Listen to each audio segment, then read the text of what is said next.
Hello दोस्तों, मैं आज लेकर के आया हूँ 12th का मोस्ट वीवीआई ऑब्जेक्टिव क्वेश्चन जो आपके आने वाले एग्जामों के लिए महत्वपूर्ण साबित होगी। तो चलिए हम लोग बिना देर किए हुए स्टार्ट करते हैं। चलिए, तो फर्स्ट क्वेश्चन हुआ,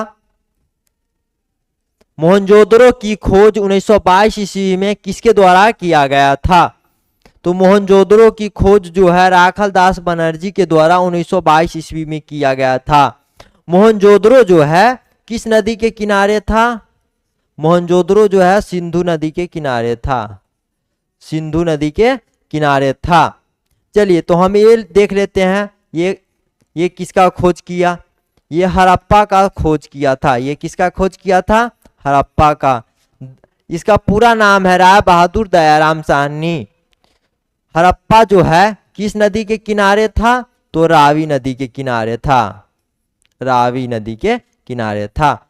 चलिए, तो हम लोग एक तरीका से भी याद कर सकते हैं, जैसे हड़प्पा, र यहाँ पर भी आता, र से राबिया, हड़प्पा, हड़प्पा ऐसे भी याद कर सकते हैं। एक बच जाता है मोहनजोदड़ो। और इसका बड़ा नाम जो है, इसका पूरा नाम क्या है? राय बहादुर दयाराम साहनी, है ना। इसलिए जो है ना, बड़ा जो है परिवार में बड़ा होता है, उसका नाम भी एक तरीके से बड़ा होता है और सबसे पहले पैदा भी होता है। तो हड़प्पा की खोज को जो है 1921 ईस्वी में हुआ था। अब देखिए, जो है ना हड़प्पा सभ्यता की, हड़प्पा सभ्यता की खोज की घोषणा जो है 1924 ईस्वी में किया गया था। 1924 ईस्वी में हड़प्पा की खोज की घोषणा की गई थी। हड़प्पा सभ्यता की खोज की घोषणा किसके द्वारा किया गया था? तो सर जॉन मार्शल के द्वारा किया गया था। ये कब भारतीय पुरातत्व विभाग का डायरेक्टर बना? तो 1902 ईस्वी में ये भारतीय पुरातत्व विभाग का डायरेक्टर बना था। तो चलिए हम लोग अब दूसरा क्वेश्चन देखते हैं। दूसरा क्वेश्चन हो गया, सिंधु घाटी के निवासियों को किस धातु का ज्ञान नहीं था?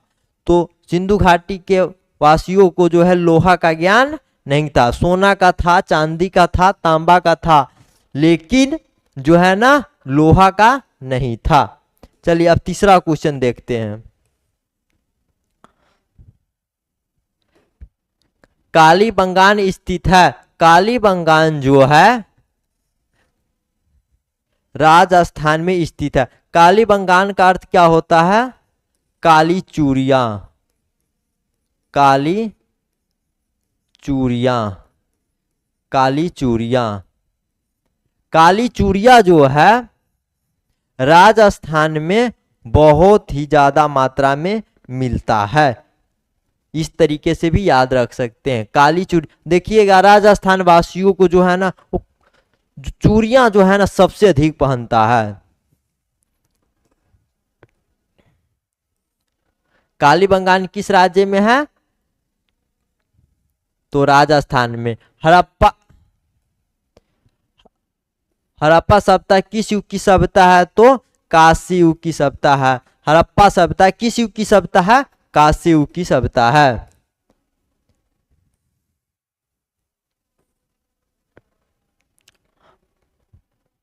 ये कांस्य युग की सभ्यता है।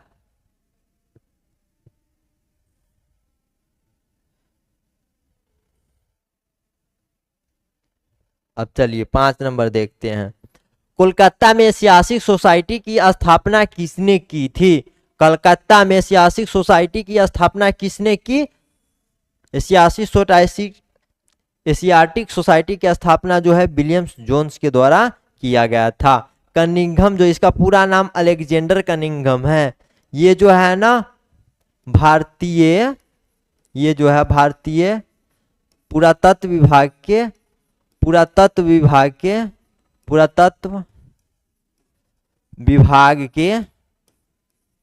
प्रथम डायरेक्टर थे।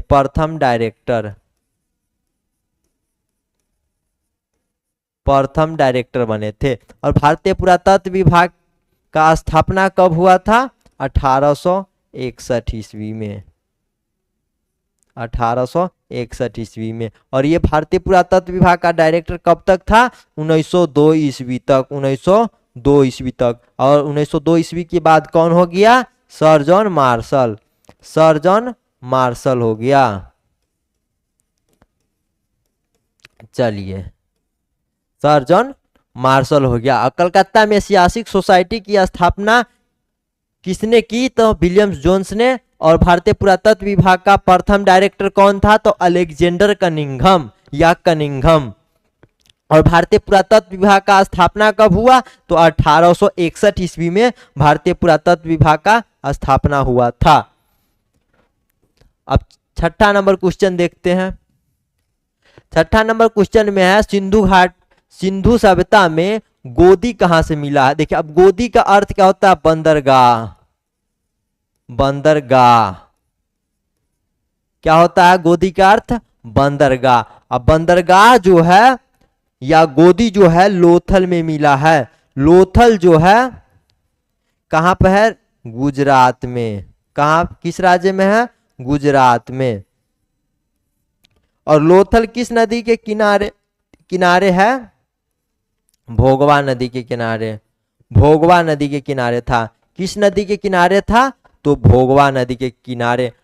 कालीबंगान जो है राजस्थान में है, ये बताए ही है, राजस्थान में है, राजस्थान में है। और ये किस नदी के किनारे है? तो सरस्वती नदी के किनारे, सरस्वती नदी के किनारे था।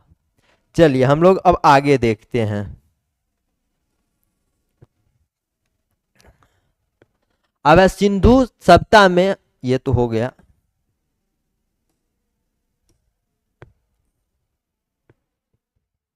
चलिए अब अगला देखते हैं। मोहनजोदड़ो किस नदी के किनारे हैं? बताए ही हैं किस नदी के किनारे है मोहनजोदड़ो? तो सिंधु नदी के किनारे है। रावी नदी के किनारे कौन है? हड़प्पा। रावी नदी के किनारे हड़प्पा है। रावी नदी के किनारे हड़प्पा। हड़प्पा की खोज किसने किया? तो दयाराम, दयाराम साहनी, दयाराम साहनी, दयाराम साहनी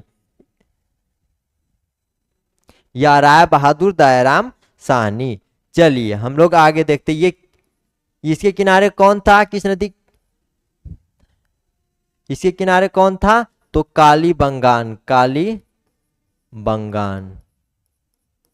कालीबंगान। चलिए हम लोग अब आगे देखते हैं। मोहनजोदड़ो किस नदी के किनारे है? तो सिंधु नदी के किनारे है। हड़प्पा किस नदी के किनारे है? तो रावी नदी के। र से रावी ऐसे याद रखिएगा, र से रावी। और सबसे बड़ा है, जो सबसे बड़ा है राय बहादुर दयाराम साहनी। तो सबसे पहला खोज जो है ना हड़प्पा का हुआ था, तो हड़प्पा का 1921 ईस्वी में हुआ था, ये याद रखिएगा। और सबसे बड़ा भाई का पैदा जो होना सबसे पहले होता है, उसके बाद ही छोटा का होता है।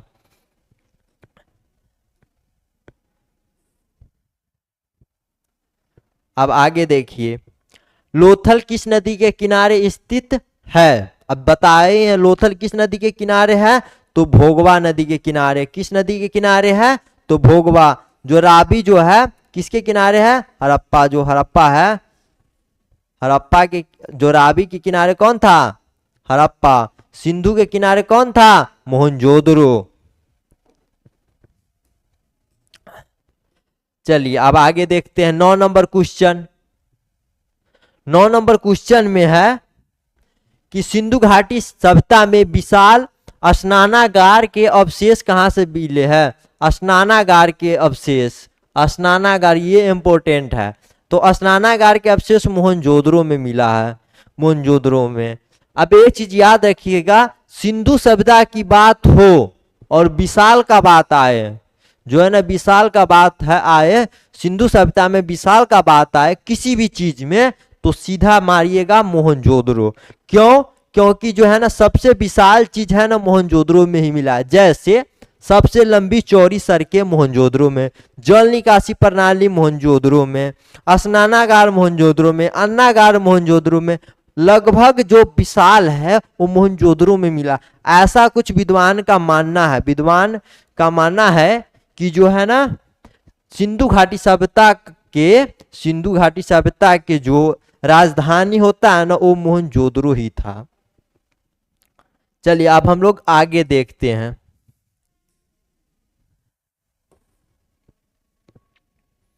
अब 10 नंबर क्वेश्चन में है इंडिका की रचना किसने की। तो इंडिका की रचना जो है मेगास्थनीज के द्वारा किया गया था। किसके द्वारा किया गया था? मेगास्थनीज के द्वारा। कौटिल्य के पुस्तक का नाम अर्थशास्त्र है। क्या है? अर्थशास्त्र। अर्थशास्त्र जो है किस विषय से संबंधित है? तो राजनीति विषय से। याद रखिएगा, ये पूछता है कि कौटिल्य की रचना क्या है?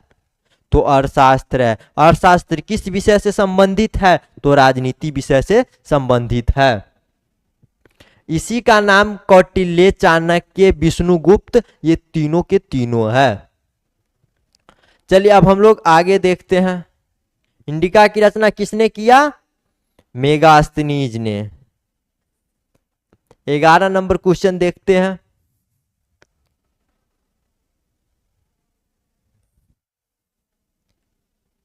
ग्यारह नंबर क्वेश्चन में है प्रयाग प्रशस्ति की रचना किसने की?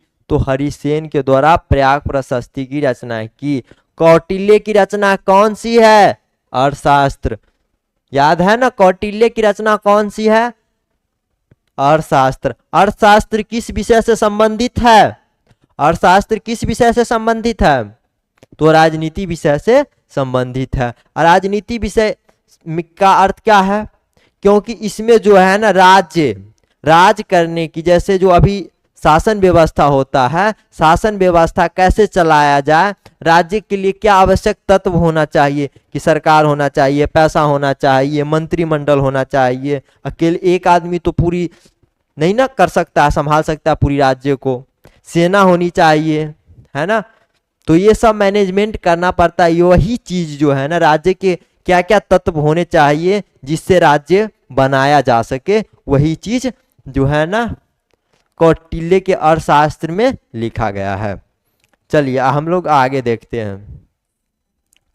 अगला क्वेश्चन है कि गुप्तों के काल में कौन सी चीनी यात्री भारत आया था? तो फाहियान जो है ना गुप्तों के काल में आया था। अब ये भी क्वेश्चन पूछेगा, फाहियान जो था किस देश की यात्री था? तो चीन के यात्री था। फाहियान किस देश का यात्री था? तो चीन का यात्री था। चलिए अब आगे देखते हैं। 13 नंबर क्वेश्चन। 13 नंबर क्वेश्चन में है अशोक का संबंध किस वंश से था? अशोक का संबंध किस वंश से है? अशोक का जो है संबंध किस वंश से? तो मौर्य वंश से है। किस वंश से है? मौर्य वंश से। मौर्य वंश की स्थापना किसने किया? चंद्रगुप्त मौर्य ने। कब किया? तो भाई 322 ईसा पूर्व में किया था। 322 ईसा पूर्व में। घानानंद की हत्या करके और नंद वंश को समाप्त करके। घानानंद किस वंश के था? तो नंद वंश का। और किसकी हत्या करके चंद्रगुप्त जो है मौर्य वंश का स्थापना किया? तो घानानंद की हत्या करके मौर्य वंश की स्थापना किया। ये पूछेगा कि जो है ना चंद्रगुप्त मौर्य ने किस वंश के समाप्त करके जो है ना मौर्य वंश की स्थापना किया? तो नंद वंश। किसकी हत्या करके जो है ना मौर्य वंश का स्थापना किया? तो घानानंद की हत्या करके मौर्य वंश का स्थापना किया। कब किया भाई? तो 322 ईस्वी में चंद्रगुप्त मौर्य के द्वारा मौर्य वंश का स्थापना किया था। अब अशोक के बारे में जान लेते हैं थोड़ा। अशोक जो है कलिंग युद्ध में शामिल था। कलिंग युद्ध कब हुआ था? तो 261 ईसा पूर्व में। कब हुआ था? 261 ईसा पूर्व में। अब अशोक के द्वारा ही धम्म की शुरुआत किया गया था। धम्म की शुरुआत किसके द्वारा किया गया था? तो अशोक के द्वारा किया गया था। अब इसके ही शासन काल में जो है तृतीय तृतीय तृतीय बौद्ध संगीति हुआ था। तृतीय बौद्ध संगीति हुआ था। तृतीय बौद्ध संगीति हुआ था। कहाँ पर हुआ था, कब हुआ था? तो 250 ईसा पूर्व में हुआ था। 250 ईसा पूर्व में हुआ था। 250 ईसा पूर्व में कहाँ हुआ था? तो पाटलिपुत्र में हुआ था। पाटलिपुत्र में हुआ था। अब देखिए अशोक जो है कलिंग युद्ध में शामिल हुआ था, कलिंग युद्ध लड़ा था। और कलिंग युद्ध कब हुआ? तो 261 ईसा पूर्व में हुआ था। अशोक के द्वारा ही धर्म की शुरुआत किया गया था कलिंग युद्ध के बाद। अब अशोक के शासन काल में ही तृतीय बौद्ध संगीति हुआ। कब हुआ भाई? तो 250 ईसा पूर्व में हुआ। कहां पर हुआ? तो पाटलिपुत्र में हुआ था। इतना याद हो जाएगा। कोई बहुत बड़ा रॉकेट साइंस नहीं है कि नहीं याद होगा। अभी इतना याद रखना है बस कि अशोक जो है कलिंग युद्ध में शामिल था, है ना। अब पूछेगा कलिंग युद्ध किसके द्वारा लिखा किया गया? तो भाई अशोक के द्वारा। कब किया गया? तो 261 ईसा पूर्व में। धर्म की शुरुआत किसने किया? तो अशोक ने किया। तृतीय बौद्ध संगीति किसके शासन काल में हुआ? तो अशोक के शासन काल में हुआ। कब हुआ? तो 250 ईसा पूर्व में हुआ। कहां पर हुआ? तो पाटलिपुत्र में हुआ। अशोक किस वंश का है? तो मौर्य वंश का है। मौर्य वंश की स्थापना किसने किया? तो चंद्रगुप्त मौर्य ने किया। मौर्य वंश का स्थापना जो है कब हुआ? 322 ईस्वी में हुआ।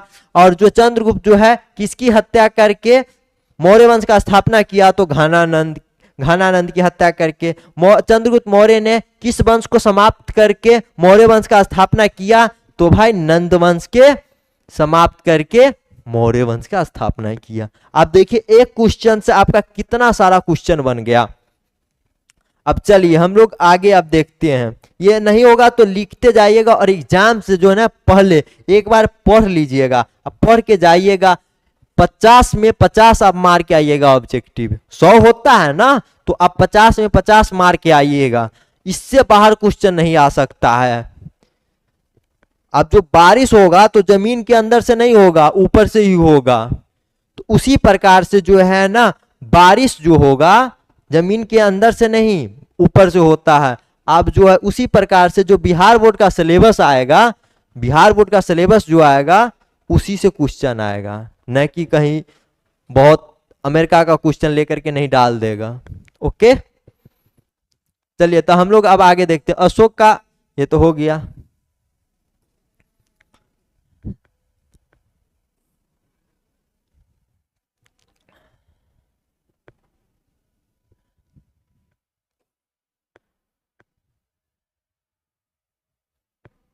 आगे नहीं आ रहा है भाई।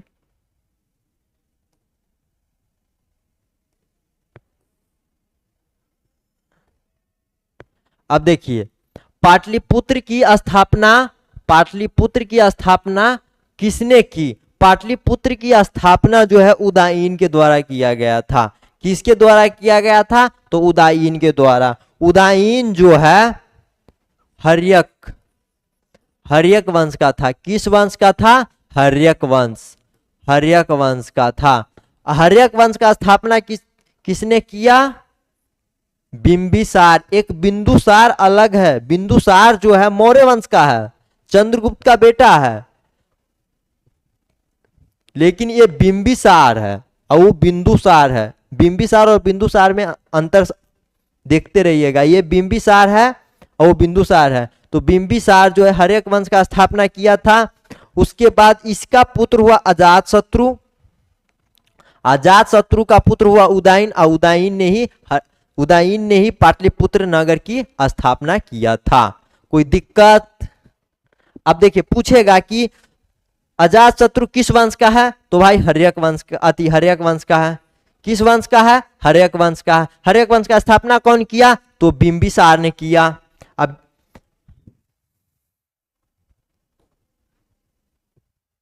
चलिए अब आगे देखते हैं। 15 नंबर क्वेश्चन है, पतंजलि के महाभाष्य से किसकी जानकारी मिलती है? पतंजलि के महाभाष्य से किसकी जानकारी मिलती है? तो मौर्य काल की जानकारी मिलती है। पतंजलि के महाभाष्य से किसकी जानकारी मिलती है? तो मौर्य काल की। और मौर्य वंश का स्थापना किसने किया? तो चंद्रगुप्त मौर्य ने। कब किया? तो 322 ईसा पूर्व में। किसकी हत्या करके किया? घनानंद की हत्या करके किया।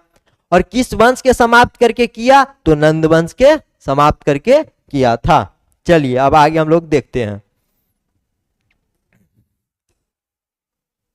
16 नंबर क्वेश्चन में।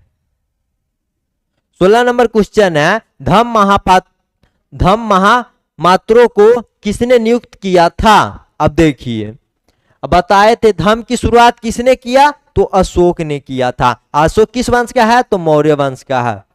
ओके, या देखिए बिंदुसार है, यही बिंदुसार है, इसका पुत्र है, चंद्रगुप्त का पुत्र है। बिंदुसार का पुत्र ये अशोक है। धम्म का शुरुआत किसने किया? अशोक ने। अशोक जो है धम्म की शुरुआत क्यों किया? कलिंग युद्ध के बाद जो है नरसंहार बहुत हुआ था, इसीलिए जो है ना धम्म की शुरुआत किया था।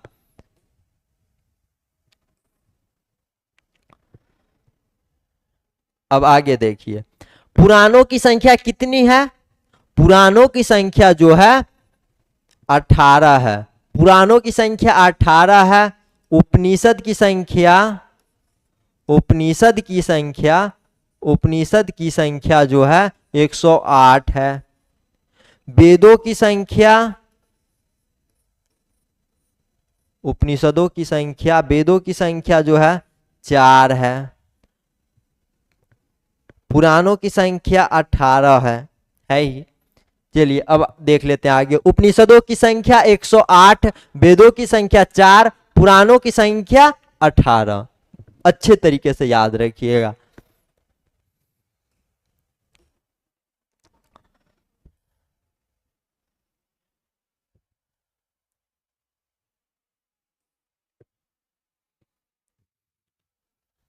अगला नंबर क्वेश्चन है, भारत का नेपोलियन किस शासक को कहा जाता है? तो भारत का नेपोलियन जो है समुद्रगुप्त को कहा जाता है। और ये किस वंश का था? तो गुप्त वंश का था। किस वंश का था? तो ये गुप्त वंश का था। चलिए अब आगे देखते हैं, भारत का नेपोलियन किसे कहा जाता है? समुद्रगुप्त को। धम्म की नीति की शुरुआत किसने की थी? सेम क्वेश्चन है, थोड़ा बहुत चेंज आया है सिर्फ। तो धम्म की शुरुआत वही आंसर आ जाएगा, अशोक के द्वारा किया गया था। चलिए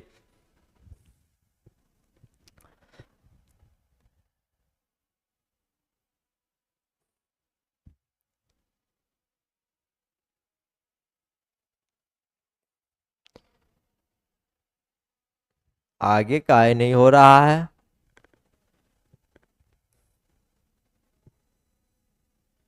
बीस नंबर क्वेश्चन है कि मुद्रा राक्षस किसकी रचना है? मुद्रा राक्षस जो है किसकी रचना है? तो विशाख दत्त की है। मुद्रा राक्षस किसकी रचना है? विशाख दत्त की। इसकी कौटिल्य की रचना क्या है? अर्थशास्त्र। एक बार फिर लिख दे रहे हैं, अर्थशास्त्र। याद रखिएगा, एग्जाम में यहीं से आएगा क्वेश्चन। मेगास्थनीज के पुस्तक का नाम क्या है? इंडिका। ये किससे संबंधित है? तो राजनीति से संबंधित है। अशोक किस वंश का था? मौर्य वंश के। मुद्रा राक्षस किसकी रचना है? तो विशाख दत्त की रचना है। कौटिल्य की रचना क्या है? अर्थशास्त्र है। अर्थशास्त्र किस विषय से संबंधित है? तो राजनीति विषय से संबंधित है। मेगास्थनीज के पुस्तक का नाम क्या है? तो इंडिका है। मेगास्थनीज के पुस्तक का नाम इंडिका। मगध साम्राज्य की स्थापना किसने की? मगध साम्राज्य की स्थापना जो है बिंबिसार के द्वारा किया गया था। बिंबिसार के द्वारा। अब बिंबिसार किस वंश का था? तो हर्यक वंश का था। अब मगध साम्राज्य की स्थापना करने के समय जो है कितने महाजनपद थे? 16 महाजनपद थे।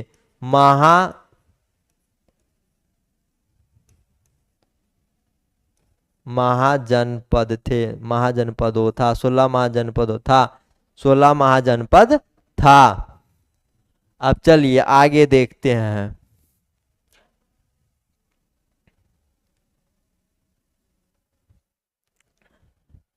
अंगुत्तर निकाय के अनुसार महाजनपदों की संख्या कितनी है? अभी बताए हैं, जो स्थापना हुआ था उस समय 16 था और अंगुत्तर निकाय के समय भी 16 ही था। अब बताइए कि जो है महाजनपद, जो मगध महाजनपद की स्थापना हुआ था मगध साम्राज्य का, उस समय जो है ना कौन सा राजा था? तो बिंबिसार। और बिंबिसार किस वंश का था? तो हर्यक वंश का था। अंगुत्तर निकाय के अनुसार महाजनपदों की संख्या कितनी है? 16।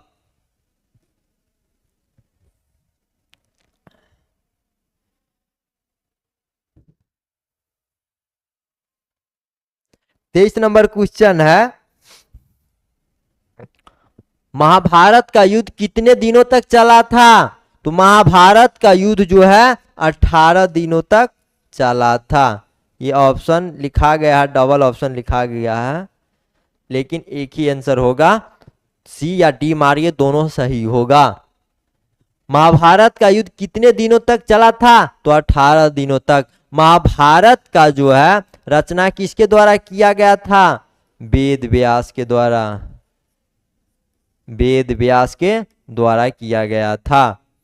अब रामायण की रचना जो है, रामायण की रचना किसके द्वारा किया गया था? वाल्मीकि के द्वारा, वाल्मीकि के द्वारा किया गया था। महाभारत का युद्ध कितने दिनों तक चला था? तो 18 दिनों तक। महाभारत का रचना किसने किया? वेद व्यास ने। रामायण की रचना किसने किया? वाल्मीकि ने।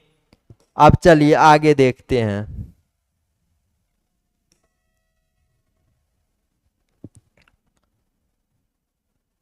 वाल्मीकि ने किया था। चलिए अब आगे देखते हैं।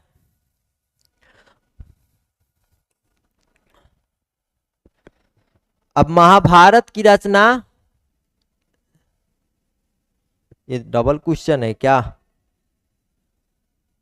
महाभारत की रचना किसने की? तो वही है, महाभारत की रचना वेद व्यास, वाल्मीकि ने जो है रामायण की रचना की,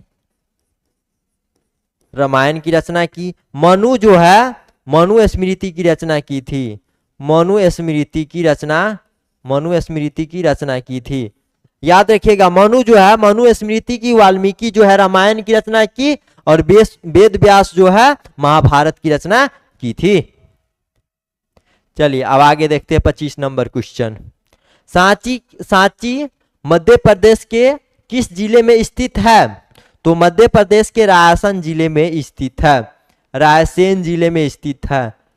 ये जो है सांची जो है किस लिए प्रसिद्ध है? तो स्तूप के लिए प्रसिद्ध है, स्तूप के लिए प्रसिद्ध है। स्तूप जो है किस वंश से संबंधित है? तो बौद्ध धर्म से संबंधित है। किस धर्म से संबंधित है? तो बौद्ध धर्म से संबंधित है। बौद्ध धर्म की स्थापना किसने किया था? महात्मा बुद्ध ने किया था, महात्मा बुद्ध ने किया था, महात्मा बुद्ध ने किया था। महात्मा बुद्ध का जन्म कब हुआ था? महात्मा बुद्ध का जन्म जो है 563 ईसा पूर्व में हुआ था। कोई दिक्कत? कहीं से कोई दिक्कत? अब देखिए, याद रखिएगा, यहाँ पे सांची जो है किस लिए प्रसिद्ध है? तो स्तूप के लिए। स्तूप किस धर्म से संबंधित है? बौद्ध धर्म से। बौद्ध धर्म का स्थापना किसने किया? तो महात्मा बुद्ध ने। महात्मा बुद्ध का जन्म 563 ईसा पूर्व में हुआ था। इतना याद रखिए, थोड़े थोड़े बताते जा रहे हैं हर पॉइंट में।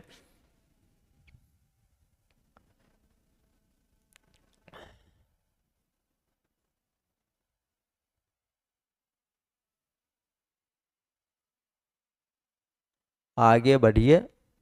चलिए अब आगे देखिए, कुंडन वन कश्मीर में चतुर्थ बौद्ध संगीति किसके शासन काल में हुआ था? किसके शासन काल में? चतुर्थ बौद्ध संगीति है। चतुर्थ बौद्ध संगीति जो है कनिष्क के शासन काल में हुआ था। कब हुआ था? प्रथम शताब्दी में। कब हुआ था? प्रथम शताब्दी में। प्रथम शताब्दी में या प्रथम ईस्वी में कहिए। प्रथम ईस्वी या प्रथम ईस्वी में कहिए। प्रथम ईस्वी में कहिए। अब अजात शत्रु के समय में जो है प्रथम बौद्ध संगीति हुआ था। प्रथम बौद्ध संगीति हुआ था। प्रथम बौद्ध संगीति हुआ था। प्रथम बौद्ध संगीति हुआ था। कब हुआ था? 483 ईसा पूर्व में। 483 ईसा पूर्व में हुआ था। 483 ईसा पूर्व में हुआ था। अब देखिए अशोक के समय में जो है तृतीय बौद्ध संगीति हुआ था। तृतीय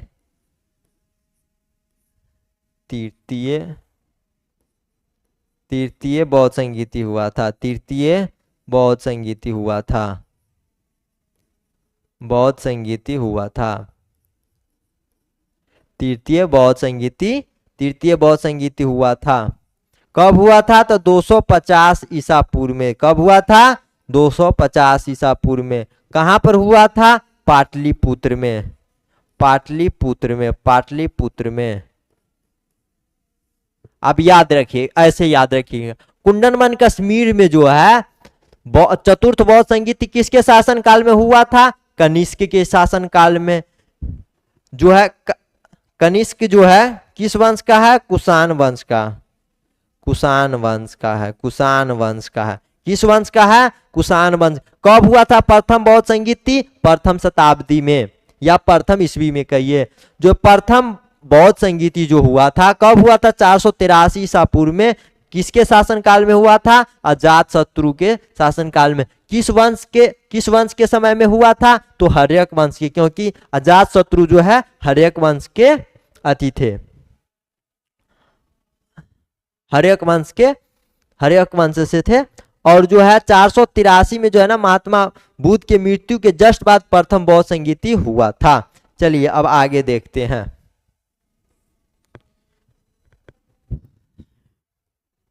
अब है महात्मा बुद्ध को ज्ञान की प्राप्ति कहाँ हुई थी? गौतम बुद्ध को जो है बोध गया में पीपल के वृक्ष के नीचे जो है ज्ञान की प्राप्ति हुई थी। लुम्बिनी में जो है जन्म हुआ। लुम्बिनी में जन्म हुआ था। लुम्बिनी में क्या हुआ था? जन्म हुआ था।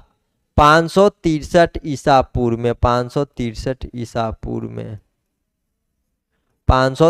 ईसा पूर्व में जन्म हुआ था। सारनाथ में जो है प्रथम उपदेश दिए थे। क्या दिए थे? प्रथम उपदेश दिए थे। प्रथम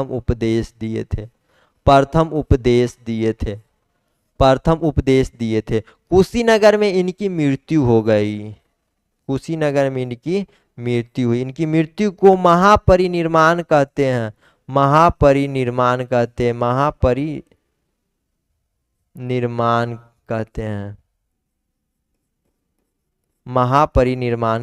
हैं। अब देखिए महात्मा बुद्ध को ज्ञान की प्राप्ति कहाँ हुआ? बोध गया में पीपल के वृक्ष के नीचे। सारनाथ में क्या हुआ था? प्रथम बौद्ध संगीत प्रथम उपदेश दिए थे।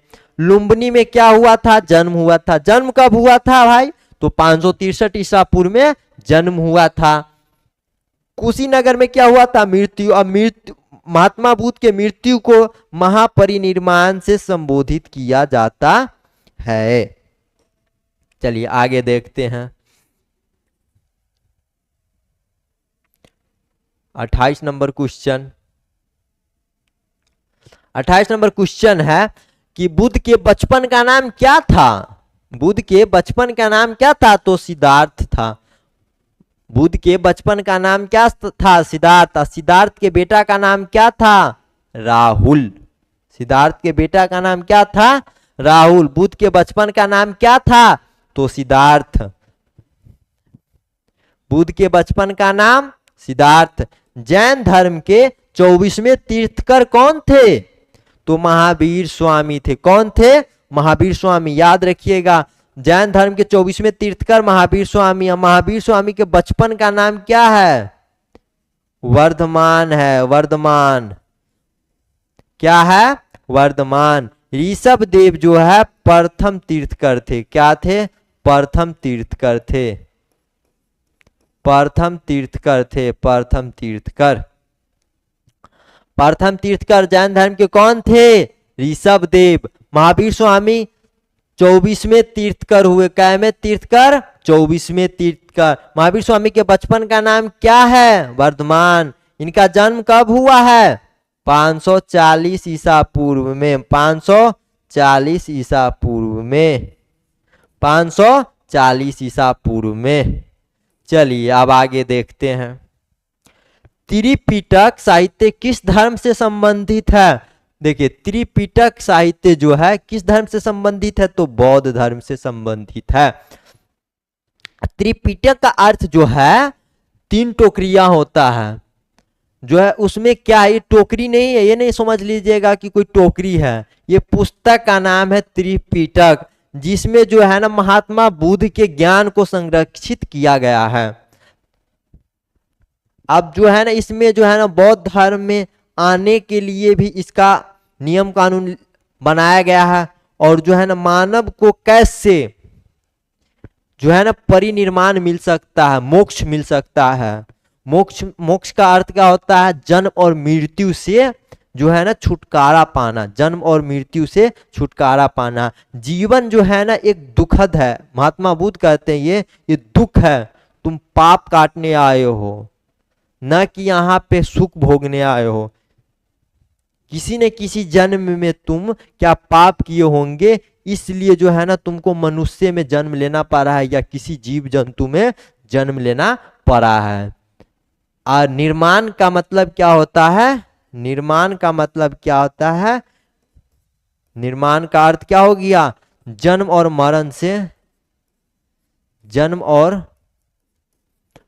और मरण से, मृत्यु लिख देते हैं, मृत्यु से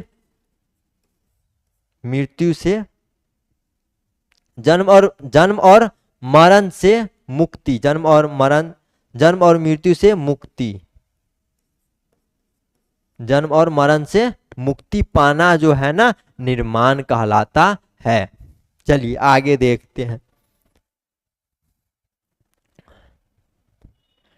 31 नंबर क्वेश्चन है, स्तूप बताए थे, स्तूप किससे संबंधित है? स्तूप किससे संबंधित है? बौद्ध धर्म से है। किससे संबंधित है? बौद्ध धर्म से है। स्तूप में क्या रखा जाता है? महात्मा बुद्ध का अस्थि रखा गया था, महात्मा बुद्ध के अस्थि रखा गया था, उसी पर स्तूप बनाया गया था। ऐसा कहा जाता है कि जो है अशोक जो है 84,000 स्तूप का निर्माण करवाया था, और 84,000 स्तूप का निर्माण भी कराया, और जो है ना बाद में जाकर जो है ना कलिंग युद्ध के बाद वो बौद्ध धर्म अपना लिए थे। चलिए अब आगे देखते हैं। 32 नंबर क्वेश्चन, महावीर स्वामी का जन्म हुआ था, महावीर स्वामी का जन्म कुंडन वन में हुआ था या कुंडग्राम में? लिखिए कुंडग्राम, कुंडन वन या कुंडग्राम में लिखिए। लुम्बिनी में किसका हुआ था? महात्मा बुद्ध का। लुम्बिनी में किसका हुआ था? महात्मा बुद्ध का हुआ था। लुम्बिनी जो है कपिल वस्तु के ही अंदर आता है। सारनाथ में प्रथम उपदेश दिए थे। कौन प्रथम उपदेश दिए थे? तो महात्मा बुद्ध जो है प्रथम उपदेश दिए थे। कहां पर दिए थे? तो सारनाथ में दिए थे। प्राचीन भारत में धम्म की शुरुआत किस शासक ने की थी? तो अशोक के द्वारा ही किया गया था। धम्म की शुरुआत किसके द्वारा किया गया था? तो अशोक के द्वारा किया गया था। वेदों की संख्या कितनी है? वेदों की संख्या कितनी है? तो वेदों की संख्या 4 है, शुरू में ही बताए हैं। वेदों की संख्या कितनी है? तो 4 है। उपनिषदों की संख्या कितनी है? तो 108 है। उपनिषदों की संख्या 108। पुराणों की संख्या 18। पुराणों की संख्या कितनी है? 18। और महाभारत में जो है, महाभारत में कुरुक्षेत्र के मैदान में कितने दिनों तक युद्ध चला था? तो 18 दिनों तक, 18 दिनों तक जो है कुरुक्षेत्र के मैदान में युद्ध चला था। कोई दिक्कत? चलिए अब आगे देखते हैं। ये प्रत्येक क्वेश्चन का जो है ना शॉर्ट जो बता रहे हैं एक्स्ट्रा चीज क्वेश्चन के अलावा, वो लिखते जाइएगा अपने तरीके से। और एग्जाम से पहले, एग्जाम जाने से पहले एक पेज में तो अट जाए, एक पेज नहीं 50 को क्वेश्चन है, पूरी 50 को क्वेश्चन है, तो वही आपको 2 से 3 पेज में अट जाएगा, 4 पेज में। आप जो है ना जेब में रखिएगा, सेंटर पर जाने से पहले जो है ना एग्जाम देने से पहले उसको एक बार देख लीजिएगा और देख करके जाइएगा। इससे देखिएगा कि कितना क्वेश्चन आता है। महावीर स्वामी का जन्म जो है कहाँ हुआ था? महावीर स्वामी का जन्म जो है, महावीर स्वामी का जन्म कब हुआ था? सॉरी, महावीर स्वामी का जन्म जो है 540 ईसा पूर्व में हुआ था। 540 ईसा पूर्व में हुआ था। पहले भी बताए हैं, अभी भी बता रहे हैं। 540 ईसा पूर्व में जो है महावीर स्वामी का जन्म हुआ था। जैन धर्म के कैमे तीर्थकर थे महावीर स्वामी? 24वें तीर्थकर थे। चलिए अब आगे देखते हैं।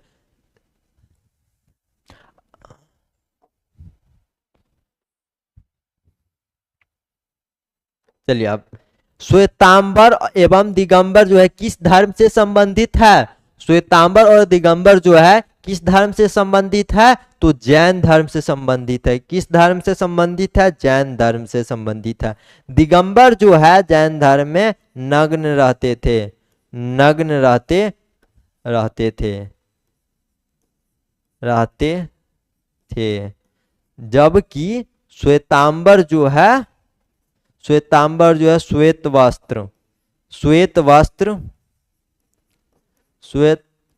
वस्त्र पहनते थे।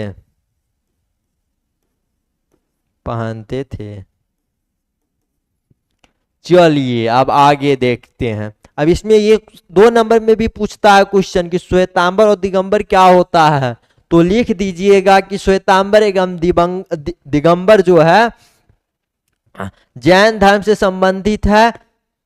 दिगंबर जो है नग्न रहते थे, जबकि श्वेतांबर जो है श्वेत वस्त्र पहनकर रहते थे। 2 नंबर हो गया, इससे ज्यादा 2 नंबर का है 2 पॉइंट।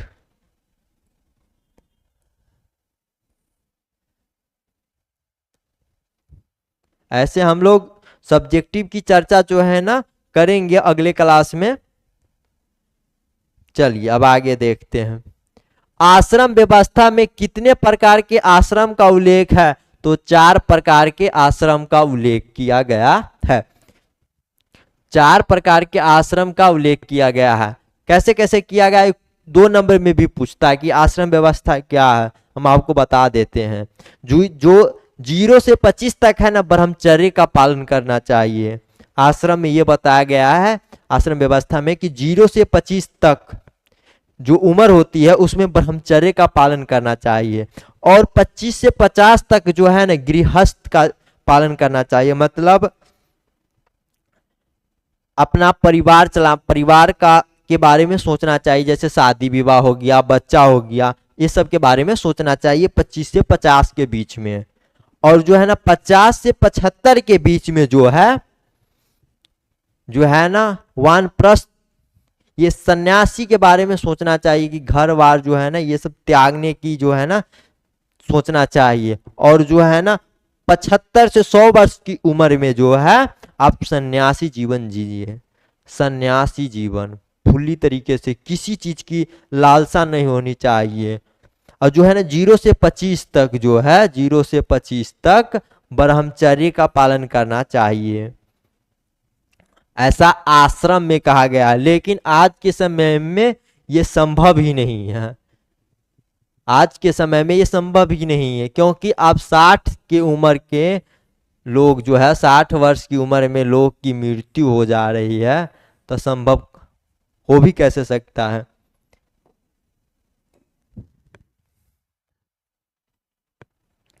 अब आगे क्वेश्चन है कि संविधान सभा की प्रारूप समिति के अध्यक्ष कौन थे। संविधान सभा के प्रारूप समिति के अध्यक्ष जो भीमराव अंबेडकर थे, भीमराव अंबेडकर। अब आगे इसमें थोड़ा देखते हैं। राजेंद्र प्रसाद प्रथम राष्ट्रपति थे, प्रथम राष्ट्रपति।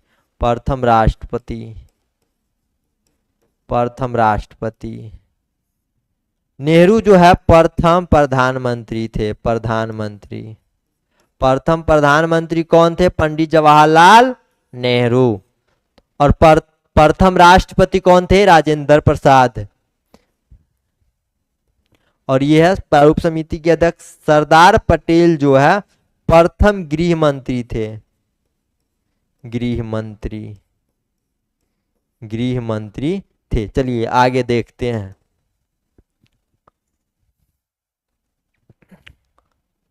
चलिए, भारतीय संविधान कब लागू किया गया?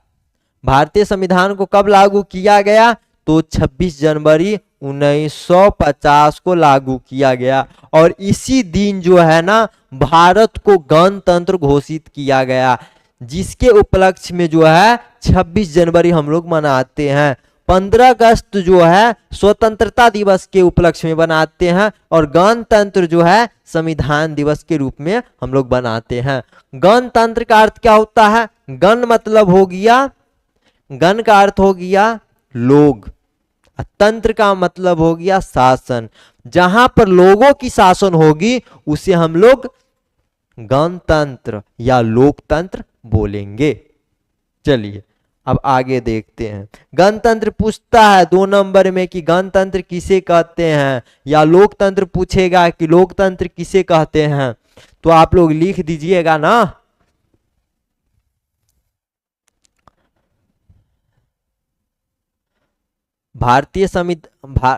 भारत को कब गणतंत्र घोषित किया?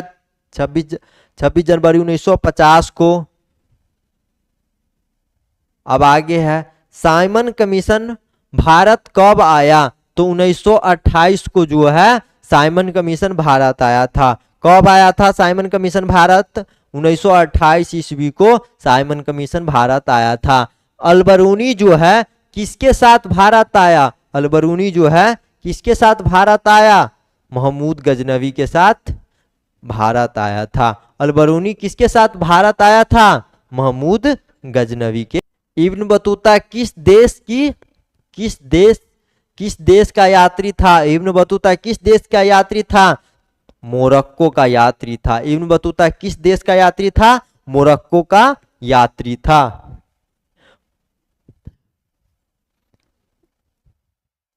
कैप्टन हॉकिंस किस मुगल शासक के दरबार में आया था? कैप्टन हॉकिंस जो है, कैप्टन हॉकिंस किस मुगल शासक के दरबार में आया था? जहांगीर के दरबार में आया था। किसके दरबार में आया था? जहांगीर के दरबार में आया था। कौन आया था? Captain Hawkins.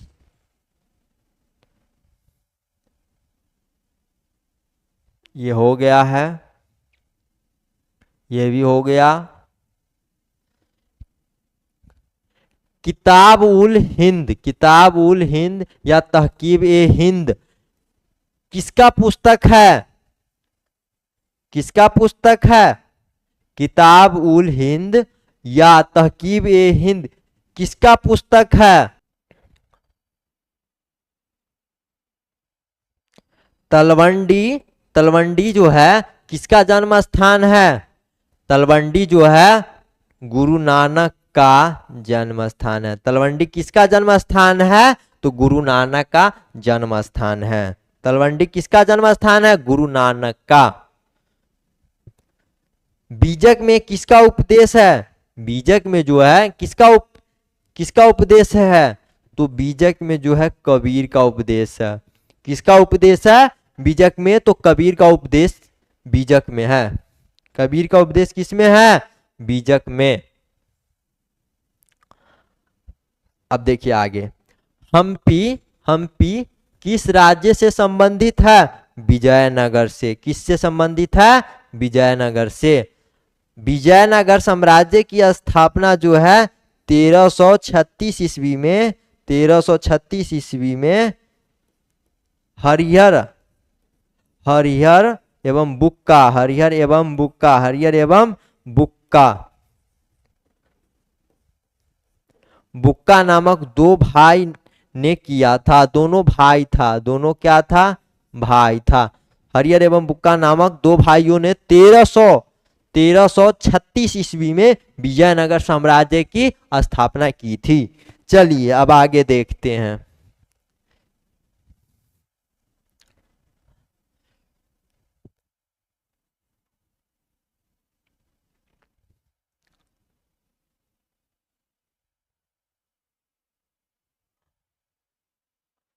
पचास नंबर देखिए, ये अंतिम अति है। अब देखिए अंतिम क्वेश्चन है, हम्पी को यूनेस्को ने विश्व पुरातत्व स्थल किस वर्ष घोषित किया था? तो 1986 ईस्वी में, है ना, यूनेस्को ने पुरातत्व स्थल घोषित किया था।